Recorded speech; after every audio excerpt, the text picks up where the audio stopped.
Lobana yoka, Lobana yoka, Lobana yoka. Motema, motema, motema nangaye, motema lingiko yoka. Lobana yo Yesu, molobi nangaye, Yesu. Bien, chers internautes, je disais donc que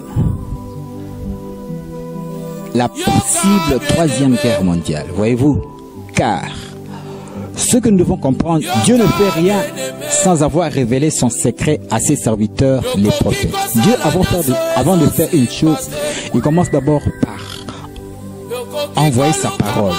Il envoie des messagers pour annoncer ce qu'il veut faire, son dessein, voyez-vous, afin que l'homme puisse se repentir, afin que le méchant puisse changer son attitude et qu'il soit sauvé, voyez-vous.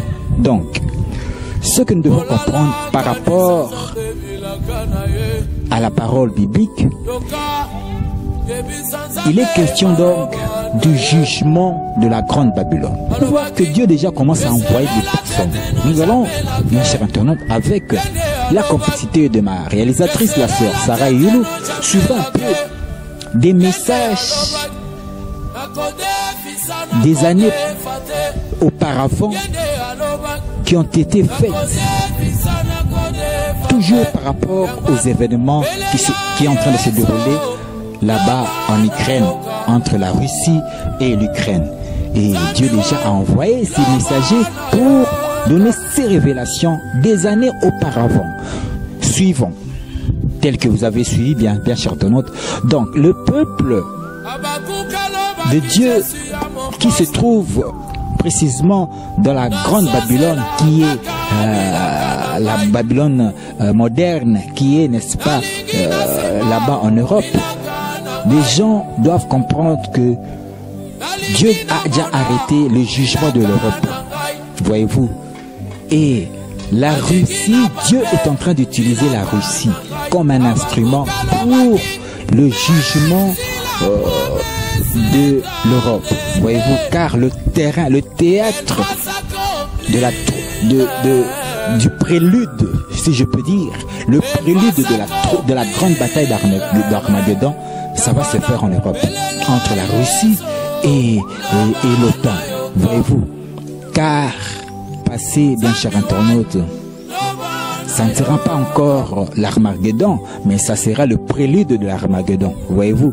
Donc, ça va se passer en Europe. Et c'est là, n'est-ce pas, doit amener l'Afrique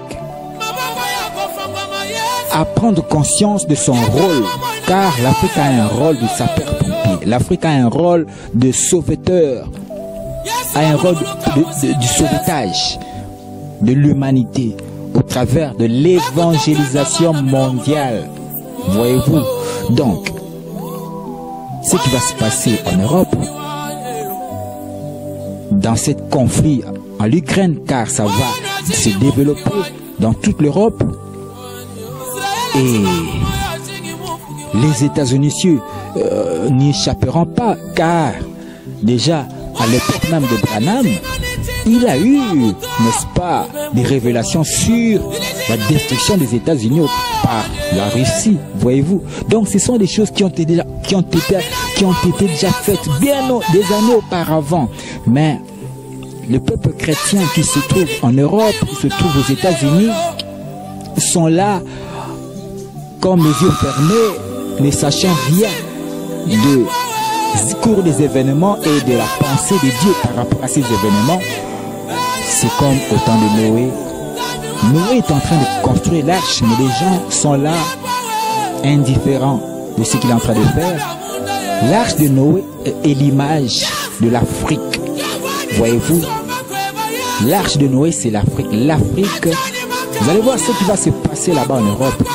Et l'Europe entrera dans la pauvreté, car après cette guerre, le monde sera inversé. J'ai déjà eu à dire cela au cours de mes émissions passées, de l'inversion des pôles de puissance. De l'inversion des pôles de puissance, j'ai déjà eu à parler de cela. D'ailleurs, avec la complicité de ma réalisatrice, c'est souvent un petit élément. Et donc, on a déjà eu à prédire des choses. Dieu va inverser le rôle, où les dominés d'hier deviendront les maîtres d'aujourd'hui. Car aujourd'hui, l'Afrique est sous-développée, l'Afrique dépend de l'Europe, mais demain, ça sera l'Europe qui va dépendre de l'Afrique. Voyez-vous, car le monde le rôle sera inversé. Et c'est Dieu qui fait cela. Car Dieu change de temps et les circonstances. Parce qu'il en est le maître. Dieu est le maître du temps et des circonstances. Voyez-vous. Donc, le peuple chrétien qui se trouve en Europe doit être éveillé, doit prendre conscience du cours des événements qui est en train de se dérouler là-bas en Ukraine. Car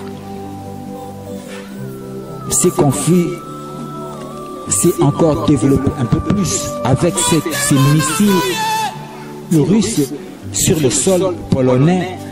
Là, bien cher internaute, l'heure est grave, car tel que vous avez eu à suivre cette prophétie, vraiment, dans ce conflit entre la Russie et l'Occident, entre la Russie et l'OTAN, Dieu a déjà eu à prédire que le grand vainqueur de ce conflit, ça sera la Russie, voyez-vous. Et que sera le sort de l'Europe? Quel sera le sort de l'Europe? Voyez-vous, les peuples qui vont survivre, qu'en sera-t-il d'eux? Et dans tout cela, l'Afrique sera intacte parce que l'Afrique a une mission avec Dieu. Voyez-vous, l'Afrique a une mission avec Dieu, car l'Afrique a la mission, le rôle des ouvriers de la 11e heure. Voyez-vous, c'est ça. Bien cher internaute, nous avons eu à faire cette émission, c'est par rapport au développement de la situation de ce conflit entre la Russie et l'Ukraine, car comme vous avez eu à voir cette actualité, c'est possiblement que la Russie puisse, si pas accidentellement, lancer un missile, des missiles sur le sol polonais. Or, la Pologne est membre de l'OTAN. Donc, c'est déjà les développements entre la Russie et l'Ukraine, entre la Russie et l'OTAN. Si vous avez aimé cette émission, eh bien, nous allons toujours par rapport à l'actualité de l'heure poursuivre encore avec ce thème, le déluge du feu, la 3e guerre mondiale. Nous devons, bien chers internautes, ce que nous devons comprendre par là, c'est que le retour de notre Seigneur Jésus-Christ est proche. Et le retour de notre Seigneur Jésus-Christ est proche. Et comme nous avons eu à vous dire dans le thème de l'inversion des pôles de puissance, Dieu est en train d'utiliser l'Afrique pour devenir une puissance spirituelle, mais il utilise aussi l'Asie, ou si vous voulez, la Russie, sur le plan du matérialisme, l'Afrique sur le plan spirituel et la Russie, le bloc Est sur le plan matériel. Car ça, c'est l'inversion des pôles de puissance, où les dominés d'hier deviendront les maîtres d'aujourd'hui. Nous continuerons plus tard avec ce thème, toujours la saison 2 de notre thème, le grand déluge du feu, la 3e guerre mondiale.